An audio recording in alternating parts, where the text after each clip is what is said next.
I have raged because I don't need anyone to commit to taking care of me. But don't say you will. I understand that this is sensitive, so forgive me, and you can just move on. But obviously this was the period after your divorce. And so... Weirdly, I'm not talking about him. Yeah, okay. That's what I'm just... Because sometimes I think people talk about things, but they're not talking about it, and I'm just trying to... Mine is more... just like actually in my industry, you know, I have a full new creative team that changed around me, who I have in the studio, who I create music with now. And I think this is why my last 2 albums are the ones where you can hear me the cleanest and the clearest. What is I a trusted Miley, them and they trust me. What is a Miley Cyrus song? If you had to say, you know... There's like 2. There's 2. I heard that there's only 2 or 3 genres.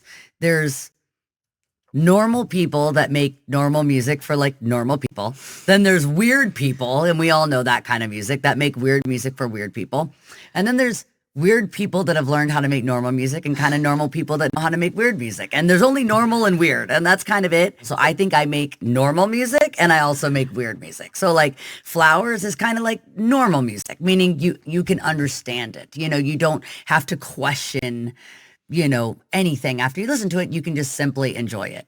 And then I like to make weird music, which is like a song on something beautiful, like Prelude, or the title track, Something Beautiful, that just makes you question a little bit more. So I think Miley songs are either normal music or weird music. You know, I don't love the middle. The lead single off of Something Beautiful is called The End of the World.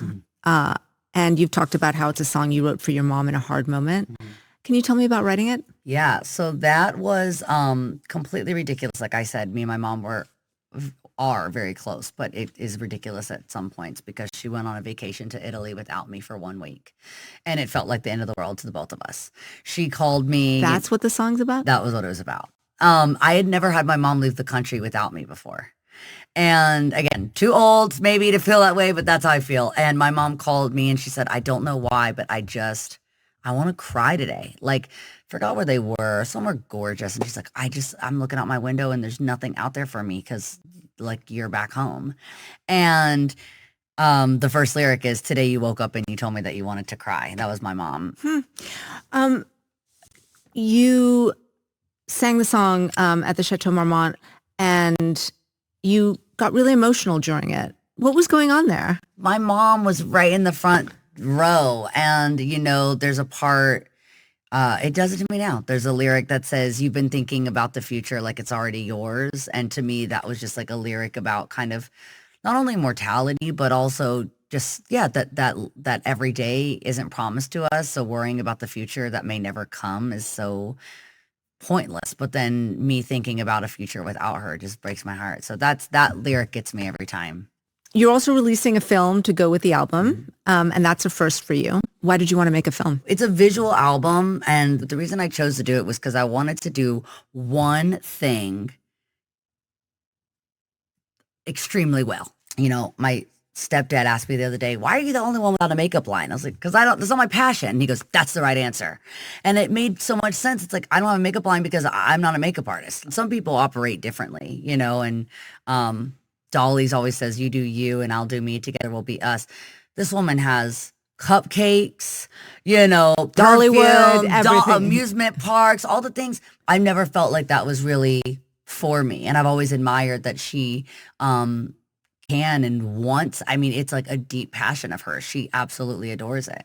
To me, it's me by a piano writing songs and telling my stories and then creating a gorgeous visual in support of that. That's what I love to do.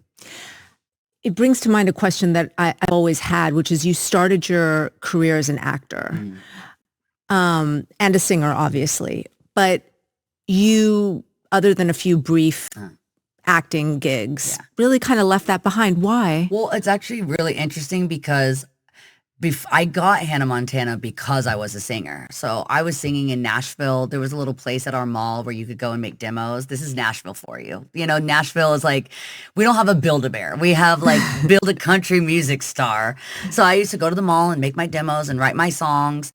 And they were looking for someone that could, you know, really sing, not just record kids music, but actually have music being the heart of the show. So I was chosen to be an actress because I was a singer. So I got known as being an actress, but I actually hadn't acted in anything. I had been in a baked bean commercial with Leanne Womack, and I had 2 lines in a Tim Burton movie one time. I was not an actress.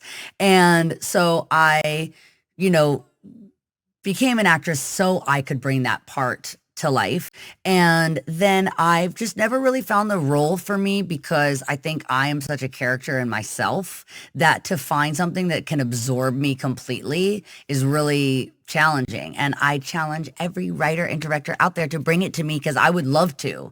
I just need, I either want to be myself because I'm really good at that, or I want to throw me away because I'm actually pretty good at that too. I'm not good in the middle. Yeah. I want to take you, we've touched on this, but your sort of upbringing, obviously your dad was Billy Ray Cyrus. And is. He's living. He's living. Yeah, he's living. Yeah. Yep. Indeed. And I was curious about little Miley. When did you realize that you had this talent, that you could really sing? Not just sing, but sing. Well, even more than that, people used to pay attention to me in weird ways that I noticed that, like, when I would go somewhere, like, not everyone was being kind of like looked at or treated the way that I was. I used to have this thing when my mom was like a total shopaholic when I was a kid. So she would take me to the mall, which is the worst place for a kid with like a bad attention span. And my favorite thing to do would to be going into the front of the stores and pretend I was a mannequin. And I would hold it for so long, I would not budge.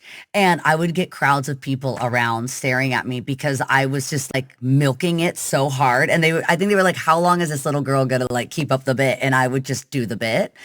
And so I definitely noticed that like people kind of, there was something magnetic between me and other people. And I don't say they were magnetized to me. I was actually like we were to each other. With the singing, I would just always sing on stage, and I didn't know if people were just cheering because I was, like little and it was cute for me to come out and do like Elvis songs or whatever. But I guess, I never really thought like, oh, I can really sing. I just know that people were reacting, and so that's what I was going off of. I wasn't thinking about, is this good or bad? I was just watching people light up and going like, yeah, that's what I want. I want you to react to me. I heard you mention briefly in a recent interview with David Letterman that you were bullied in middle school before you left for Hollywood and Hannah Montana. And, I'm the mother of a 12-year-old girl, and ouch, I feel for her. Yeah, middle school is terrible.